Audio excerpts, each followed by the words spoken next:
Fooled my cheating wife into thinking I was cheating.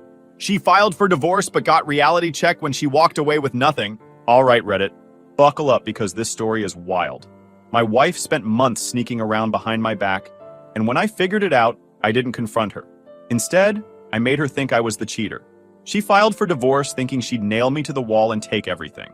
Spoiler alert, she walked away with absolutely nothing. Here's how it went down. I'm 35 male, started from nothing, worked at a dealership for 8 years, saved every dollar I could, then opened my own place 5 years ago. We specialize in heavy-duty trucks and commercial vehicles. Not flashy work, but it pays the bills and then some.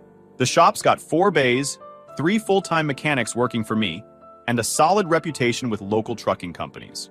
My typical day starts around 6 a.m. I'm usually the first one at the shop, getting the coffee going and reviewing the day's schedule before the crew arrives. We work on everything from 18-wheelers to construction equipment. There's something satisfying about diagnosing a complex engine problem and fixing it properly. No shortcuts, no temporary patches, just solid work that keeps trucks on the road. The business model is straightforward but effective. We charge fair rates, do quality work, and build relationships with our clients. Most of our business comes from repeat customers and referrals. When a trucking company knows they can bring their entire fleet to one shop and get consistent, reliable service, they stick with you. That loyalty translates to steady income and growth. I've got a good crew too.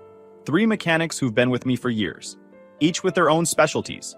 One guy is amazing with electrical systems. Another is a transmission wizard, and the third can diagnose engine problems just by listening to them run. We work well together. Minimal drama, everyone pulling their weight. That's rare in this industry, and I don't take it for granted. The business does well enough that I own my house outright. Bought it as a foreclosure 10 years ago for dirt cheap. Spent 3 years fixing it up myself on weekends. 3 bedrooms, 2-car garage, decent yard. Nothing fancy, but it's paid off and worth about 3 times what I paid for it. I also own the building my shop operates out of, plus 2 rental properties I picked up during the housing crash. All purchased before I got married. All in my name only. My dad taught me early. Protect your assets. He lost everything in his divorce when I was 12. House, savings, even his truck. Had to start over from zero at 45 years old. That lesson stuck with me hard. When I started making real money, I kept everything separate and documented. Call it paranoid, but I call it smart. I met my wife Andrea, 32 female, 7 years ago at a friend's barbecue. She worked as a dental hygienist at a practice downtown. Pretty, charming, had that girl next door vibe that sucked me in completely. She knew how to work a room, always had the right thing to say, made people feel special when she talked to them. That charm was intoxicating at first. Our first few dates were perfect.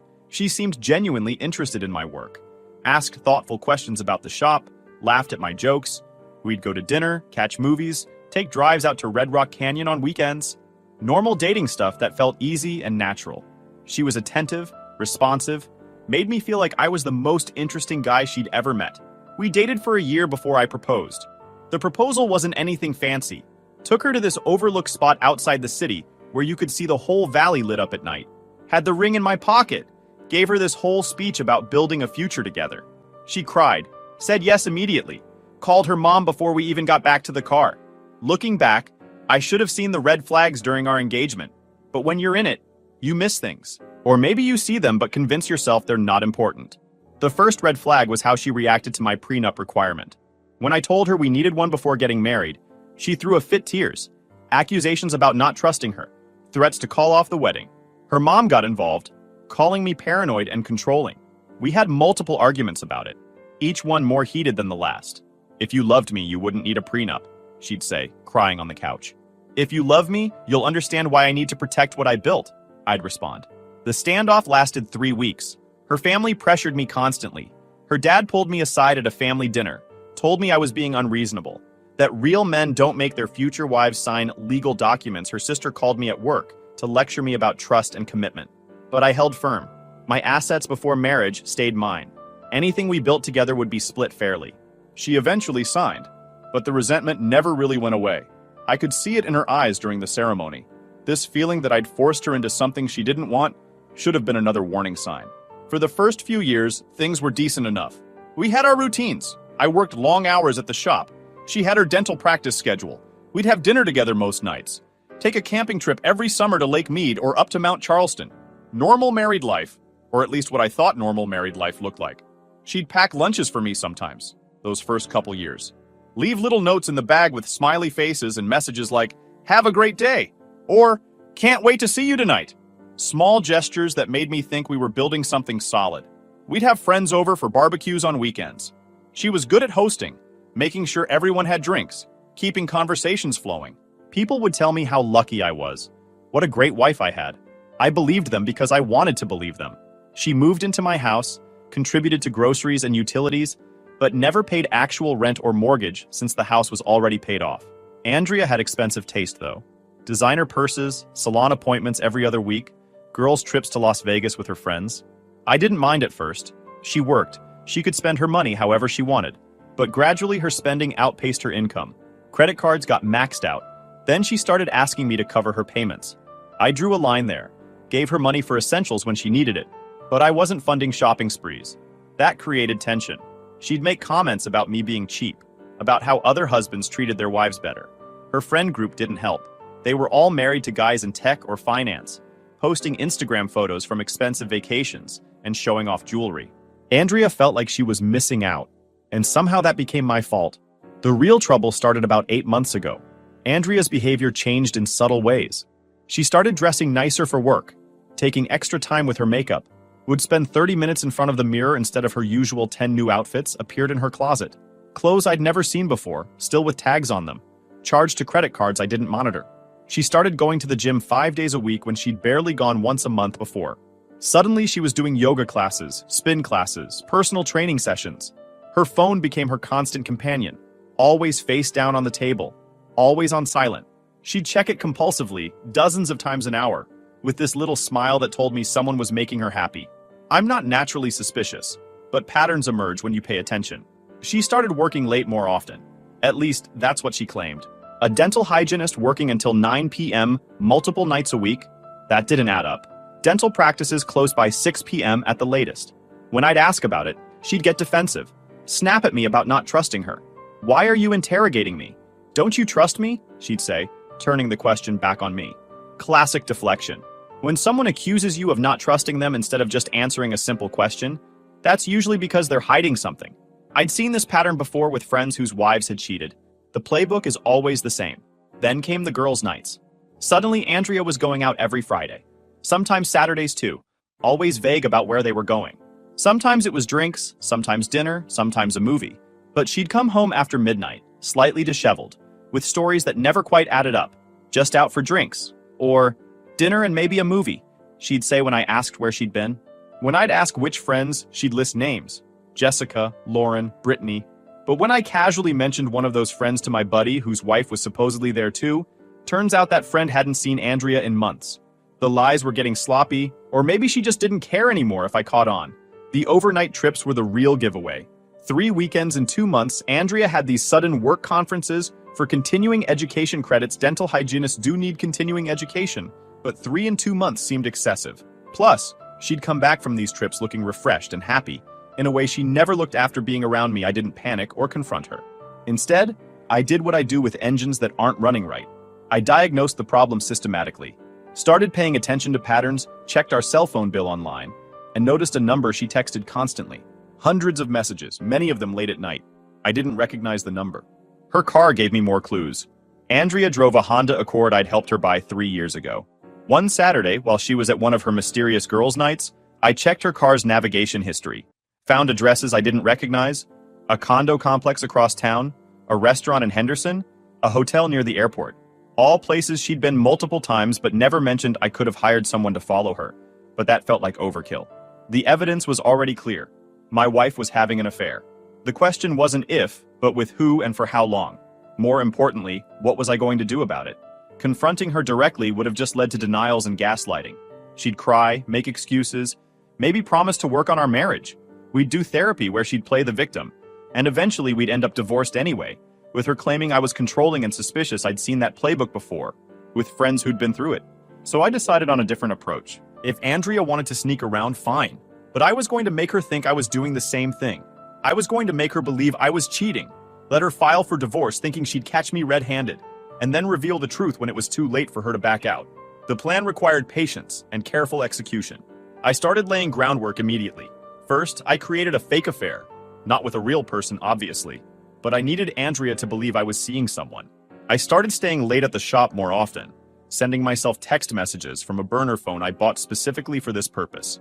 Picked up a cheap prepaid phone from a convenience store, paid cash, registered under a fake name, messages that would pop up on my phone screen when Andrea was nearby. The messages had to be believable, but vague enough to let her imagination fill in the details. Had fun today. Can't wait to see you again. Thinking about you. Tonight was amazing. You looked beautiful in that dress. Simple, romantic messages that implied intimacy without being too explicit. I'd make sure to angle my phone away when these messages came in, but not too obviously. The goal was to make her curious, suspicious, let her draw her own conclusions. I'd glance at the message, smile slightly, then put my phone away without responding. Let her wonder who was making me smile like that. I also started paying more attention to my appearance. Hit the gym 5 days a week instead of my usual 3, bought some new clothes from places I normally wouldn't shop. Better jeans, fitted shirts, a nice jacket. Got a better haircut from an actual barber instead of the cheap chain place I usually went to. Lost about 15 pounds over 6 weeks through consistent workouts and better eating. Not because I was actually seeing anyone, but because I needed Andrea to think I was trying to look good for someone else. People having affairs make an effort with their appearance. It's one of the classic signs. They want to look attractive for their affair partner, want to feel desired, want to recapture that new relationship excitement. Started taking random phone calls in another room, speaking quietly. Most of the time, I was actually on the phone with my accountant or parts suppliers or clients, scheduling service appointments. But Andrea didn't know that I'd see a call come in, glance at Andrea, then walk to the garage or bedroom to take it. Stay in there for 10 or 15 minutes, speaking in low tones. Come back and she'd be watching me with this calculating look. "Who was that?" she'd ask, trying to sound casual. "Just work stuff," I'd respond vaguely. At 8 p.m. on a Saturday? Trucking companies don't keep normal hours, you know that. She'd narrow her eyes but wouldn't push further. I could see her mental wheels turning, adding this to her growing list of suspicious behaviors. The beauty of the plan was its simplicity. I didn't have to actually do anything wrong. I just had to create the appearance of wrongdoing and let Andrea's guilty conscience fill in the blanks. When you're cheating, you start seeing signs of cheating everywhere, even when they don't exist. It's projection. You assume everyone operates the way you do. Within 2 weeks, Andrea's behavior toward me shifted noticeably. She started asking pointed questions about my day, about why I was working late so much, about who I was texting. The accusations came with this edge of triumph, like she was happy to catch me doing what she'd been doing all along. "Who keeps texting you at night? Why do you need new clothes all of a sudden? What's so important at the shop that you're there until 9 p.m.? I played it casual, giving vague answers that neither confirmed nor denied anything. Let her imagination do the heavy lifting. My buddy Travis, who owns the auto parts store next to my shop, was the only person I told about my plan. He thought it was brilliant. "She's gonna hang herself with her own rope," he said, shaking his head. Travis had been through a nasty divorce himself, so he understood the game. Travis helped by being my alibi, without actually being my alibi. When Andrea would call the shop looking for me and I wasn't there, Travis would answer and say something like, "Oh, he left about an hour ago. Not sure where he went." Perfect, plausible deniability. The burner phone became my best friend. I'd text myself during dinner, excuse myself to take this call, then just stand in the garage for 5 minutes before coming back. Andrea's face during these moments was priceless. A mix of anger, suspicion, and something else. Satisfaction, maybe? Like she was building a case against me? One night, she tried to grab my phone while I was in the shower. I'd anticipated this and left it unlocked on purpose, but positioned the screen where I could see if it moved. Through the crack in the bathroom door, I watched her scrolling through messages. She found the text from my burner number, read them, then carefully placed the phone back exactly where I'd left it. Gotcha. After that night, Andrea's behavior changed completely. She became almost sweet, helpful, attentive in ways she hadn't been in years, making my favorite meals, asking about my day with genuine interest, even suggesting we take a trip together, classic behavior of someone planning something. I knew exactly what she was planning. She was building her case, gathering evidence of my supposed affair, getting ready to file for divorce and claim infidelity. In Nevada, we're a no-fault divorce state, but proof of adultery could still impact asset division if one party was particularly egregious. She thought she had me dead to rights. Here's what Andrea didn't know. Everything I'd worked for was protected. The house I bought and paid off before we married. protected by the prenup. My shop and the building it's in, purchased before marriage, protected. The 2 rental properties, also purchased before marriage, protected. Our joint checking account had maybe $5,000 in it. My real money sat in accounts she didn't know about, accumulated from business profits over the years. The prenup was ironclad. My lawyer had made sure of it when we got married. Anything I brought into the marriage stayed mine. Anything we accumulated together would be split, since Andrea hadn't contributed to any major purchases or investments. And since she was about to file for divorce claiming I was the one who violated our marriage vows, she had no legal leg to stand on. I called my lawyer, William, and laid out the situation. Told him about Andrea's affair, about my plan to make her think I was cheating, about what I expected to happen next. William was quiet for a moment, then started laughing. That's either brilliant or insane, possibly both. But from a legal standpoint, as long as you haven't actually committed adultery, you're in the clear. If she files claiming infidelity and can't prove it, while you can prove her actual infidelity, this is going to go very badly for her. That's the plan. Document everything every time she's lied about her whereabouts. Every suspicious pattern. Every piece of evidence you've gathered. When this goes to court, we want to show a clear pattern of deception on her part and innocence on yours. I'd already been documenting, had a folder on my computer with screenshots of phone records showing her calls and texts to that mystery number. Had addresses from her car's navigation history.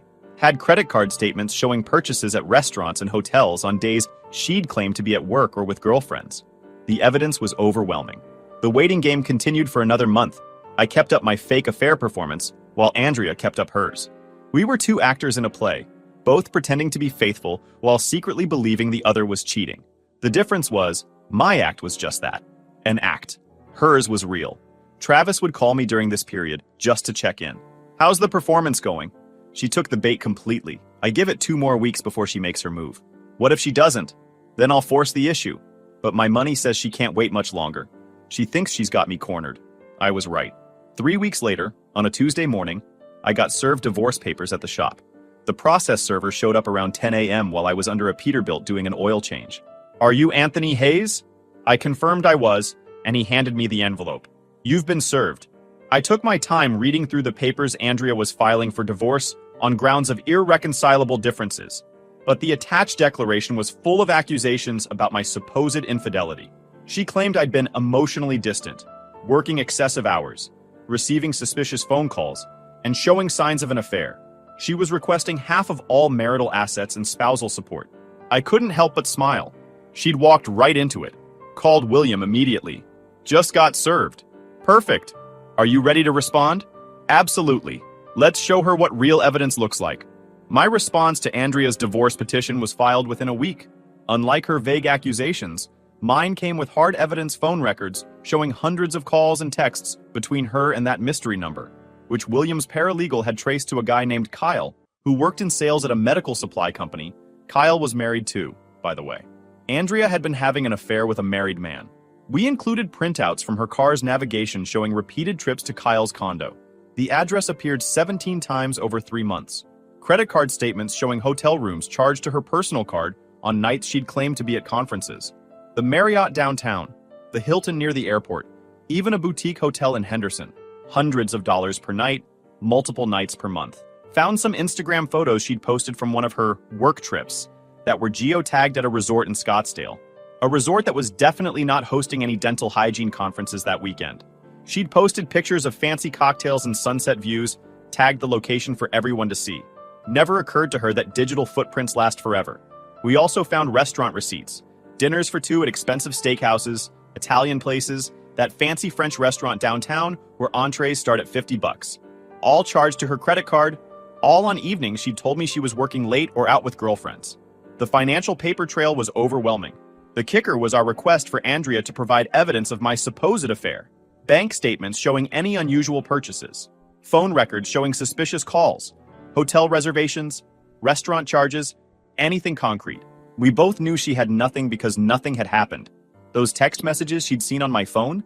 From a burner I'd already destroyed that mystery person I was supposedly calling? Didn't exist.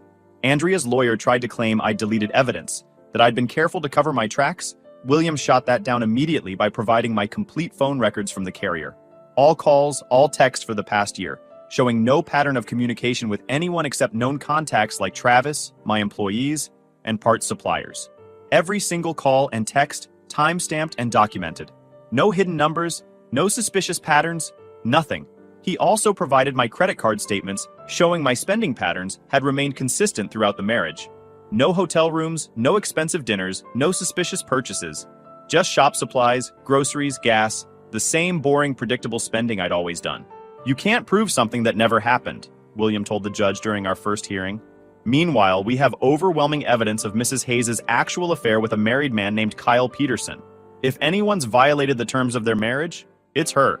We have phone records, navigation history, credit card statements, social media posts, a complete timeline of infidelity spanning at least 6 months, possibly longer.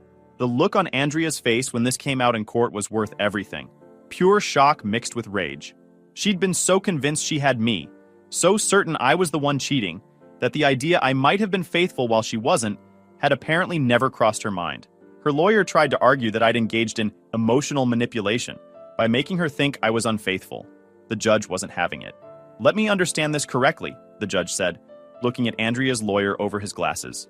"Your client committed adultery, documented her own affair through credit card receipts and cell phone records, then filed for divorce claiming her husband was unfaithful based on what exactly?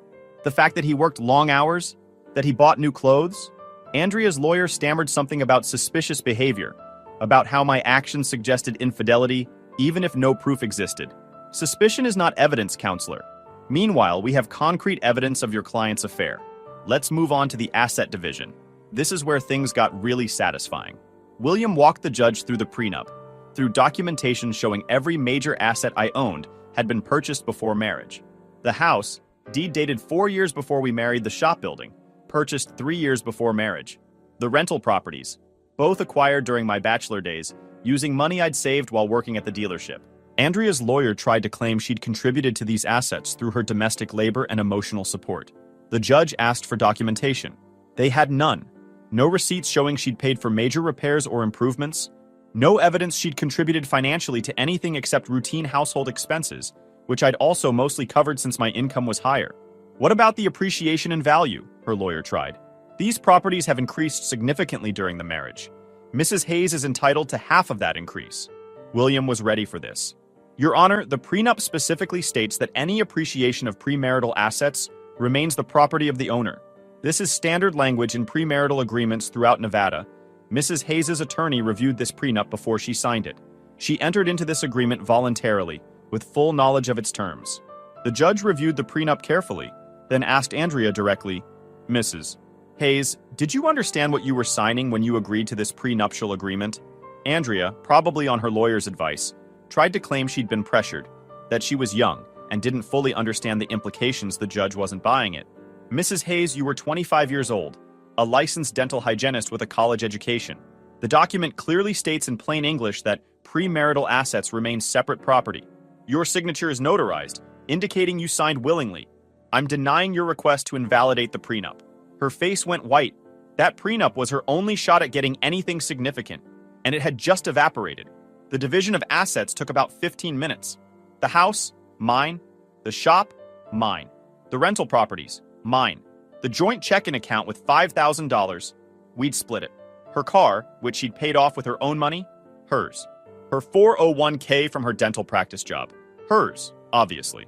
My retirement accounts from before marriage, mine.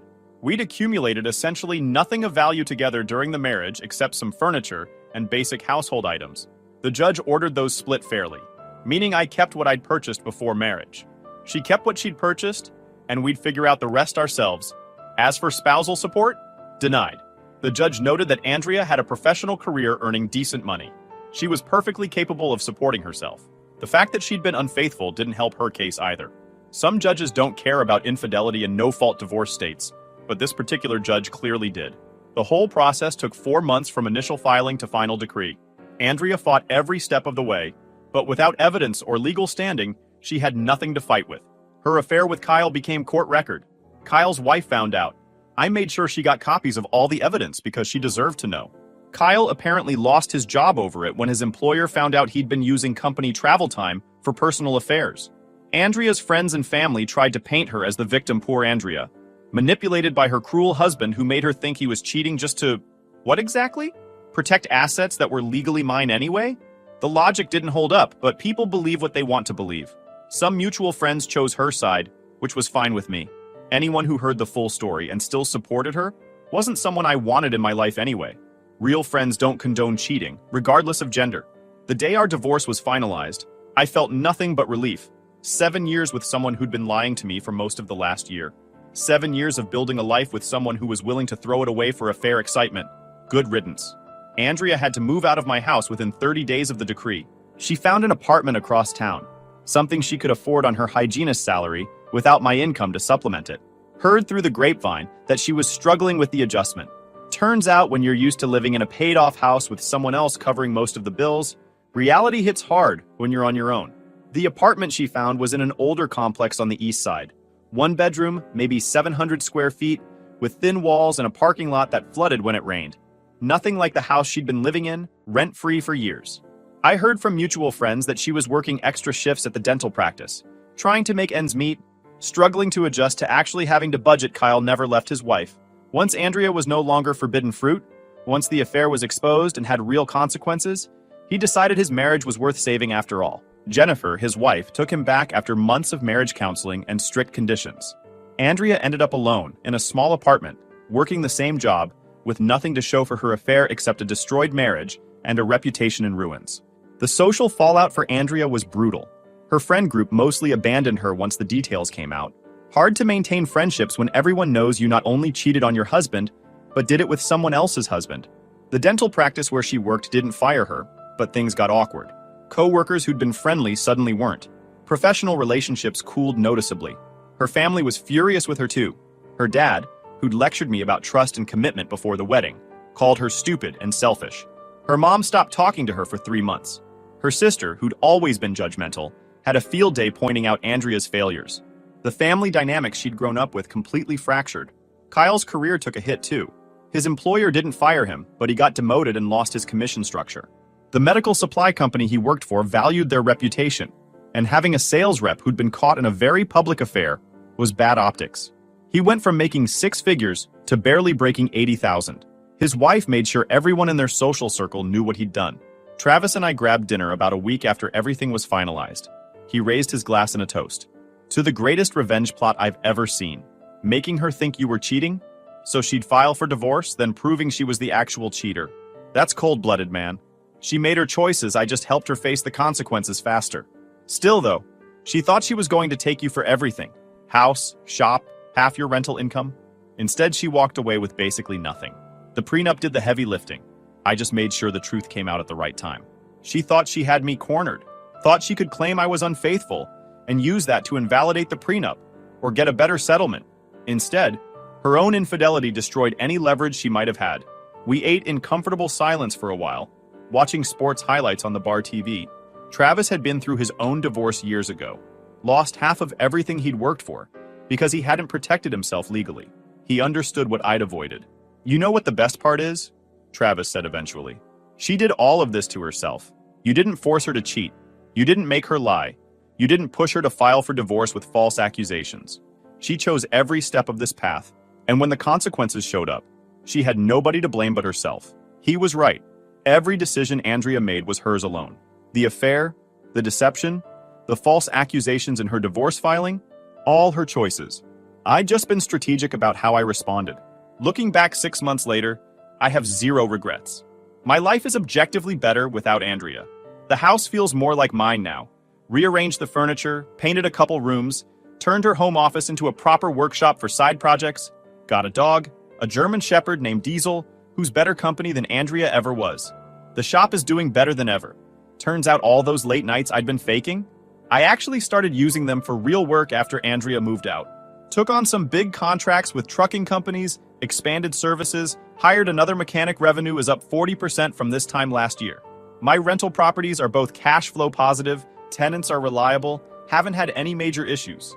The housing market keeps going up, so those investments keep appreciating. All money that stays in my pocket instead of being split with an unfaithful ex-wife. Started dating again recently. Nothing serious yet, but it's nice to meet people who are actually honest about what they want. Amazing how much simpler things are when you're dealing with straightforward communication, instead of lies and manipulation. Travis still thinks the whole thing was the most brilliant strategy he's ever seen.